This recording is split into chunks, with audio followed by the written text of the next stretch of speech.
Hello everyone, welcome to my channel. Today I am going to solve one double U-tube manometer problem. Here in this picture you can see that double U-tube manometer is connected with a pipe on the right hand side, and left hand side the pressure gauge is connected.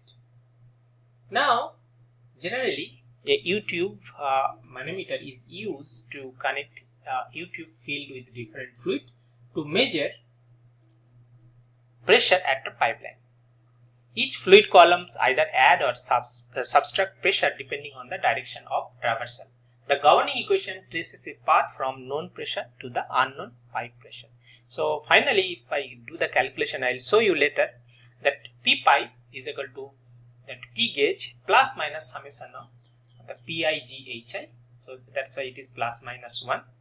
Now you remember, moving downward through a fluid, pressure increase means, so if you go downward direction, so pressure will increase, and if you go upward direction, so pressure will decrease. Means if you go from here to here, so that direction pressure will decrease, and if you go from downward direction, pressure will increase. So that is a simple rule. Now applied fluid by fluid across the manometer gives the pipeline pressure directly, so no iteration required. So now we are going to solve that problem. So here is that picture. Now pressure traversal method we know.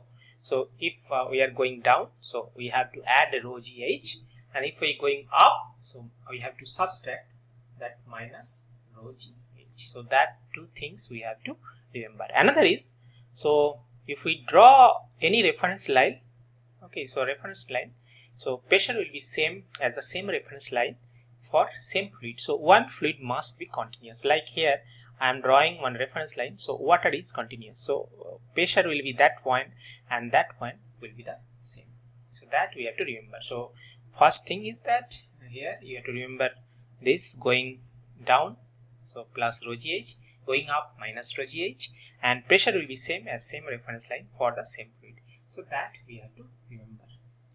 Now based on that, we are going to calculate the pressure. So now here if I see, this is the things. So now you see the picture. So now here we are calculating from the left hand side. So left hand side, that pressure gauge P gauge, okay, so here that P gauge, then if we go upward, so that will be minus rho SG GH1. Then here again reference line, so we go downward direction, so plus rho water GH2. Now here, so that distance is that 80 centimeter. So again we are going downward direction, so plus rho oil GH3, and then again here this reference line, so again we are going upward direction, so minus rho mercury GH2, and then again from here again reference line, so again we are going downward direction, so that is plus rho gasoline GH5, that equal to that P pipe. So this is the traversal path. Okay, so each term corresponding to moving through one fluid column in the manometer. So based on that we can, now we got this equation, and if I plug all this value, we can easily calculate what will be the pressure the pipeline. So now we will calculate one by one. So here these are the my properties.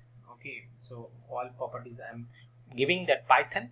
So the rho of water 1000 kg per meter cube, SG fluid is the specific gravity 0.6, SG oil 0.79, SG mercury 13.6, SG gasoline 0.70. So here I am just multiplied with the rho of water, so we'll get the density of the all fluid. And here H1, H2, H3, H4, H5. So I am taking that fluid height, so fluid column height, so that 40 centimeter. If you see here, so 40 centimeter from in that picture, even here you can picture, so from that P gauge to that water interface, so that height is 40 centimeter. So here I am taking that H1 is 40 by 100, H2 is 20 by 100, H3 80 by 100, and H4 that 100 by 100, and H5 60 by 100. So all things are written here. So first one is fluid column on the left hand side, then water column, then oil column, then mercury column, then gasoline column. So from here we'll get the height I am converting to centimeter to meter.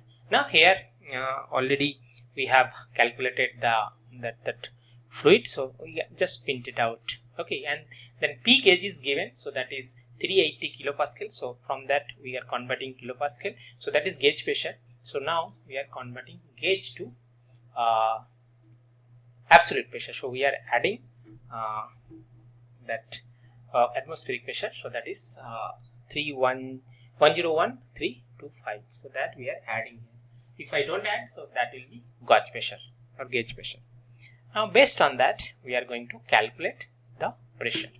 So now I am going to calculate the pressure by using traversal method. So here you can see that here this is the gauge pressure, or you can take as a P absolute. So now from here to here, so that will pressure will be down in that point because we are going up. So we have to take the minus sign. So here term 1, we have, because of this side the pressure will reduce. So how much? So that will, I will calculate term 1. So that is rho fluid into G into H1. So going up through fluid SG, so that is minus.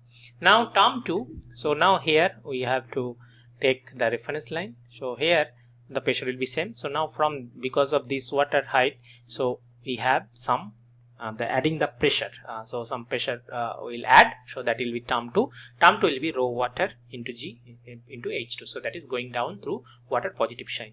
Now again from here to here, so that is another reference line. So again from here to here, that is 80 centimeter.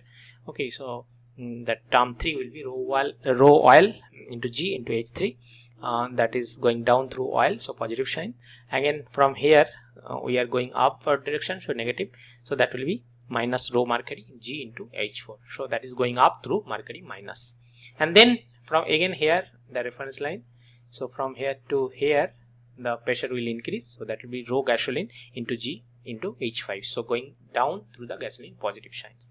Okay, now here I am taking all these term 1, term 2, term 3 and term 4 and term 5. So finally P pipe will be P gauge plus term 1, term 2, term 3, term 4 and term 5, and all negative and positive will be calculated inside the term 1, term 2, term 3 and term 4 and term 5. So based on that we will get that pressure of the pipeline. So that is calculating here. Okay, so P absolute pressure we are getting, so that is 481.325 kilopascal, and then the minus rho fluid G H1 minus upward direction means it is going up, so that will be minus 2.345 kilopascal. And then for water, because it is going down, so because of that water column, so pressure will add 1.962 kilopascal. And again rho oil that is going down, so that is again add the pressure 6.20 kilopascal.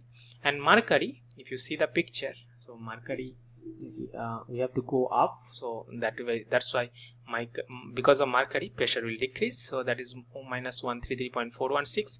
and again rho gasoline, so we have to go downward direction, so pressure will add. So finally if I do all these calculations, so we will get that P pipe is that 357.837 kilopascal absolute pressure, because we add the atmospheric pressure before for that P gauge pressure. So this is actually absolute pressure. So we got that P pipe pressure 357.837 kilopascal. That's it. Thank you.